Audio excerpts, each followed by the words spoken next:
Hi friends, welcome to my channel. ఇక దామిని అయితే చాలా కోపంగా ఇంట్లో అయితే హాల్లో కూర్చుని ఉంటుంది.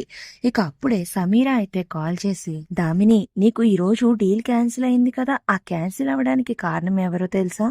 దానికి కారణం ఎవరో కాదు, దర్శన్ శరణ్య వాళ్ళిద్దరూ నిన్ను మొదట్లోనే ఎదగనివ్వకుండా అణిచివేద్దామని, నీ మొదటి అడుగుని నాశనం చేయాలి అని కంకణం కట్టుకుని ఆ డీల్ వాళ్లే మోసపూరితంగా క్యాన్సిల్ అయ్యేలా చేశారు అని అయితే సమీరా కాల్ చేసి ఎవరో తెలియని వ్యక్తి కింద దామినికి చెప్తుంది. ఇక ఆ మాటలు విన్న దామిని ఒక్కసారిగా కోపంతో రగిలిపోతూ ఇక హాల్లో అందరినీ పిలుస్తూ ఉంటుంది.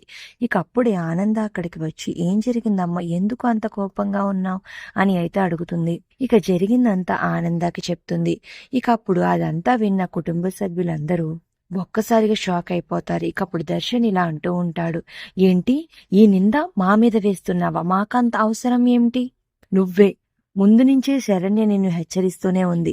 మా మాట వినకుండా, నా ఇష్టం వచ్చినట్టు చేస్తాను, నాకు నచ్చినట్టు చేసుకుంటాను, నా బిజినెస్ అని అనుకుని ఇక్కడి వరకు తెచ్చుకున్నది కాక మా మీద పడి ఉంటావా అని అయితే శరణ్ దామినిని ఇష్టం వచ్చినట్టు తిడుతూ ఉంటాడు.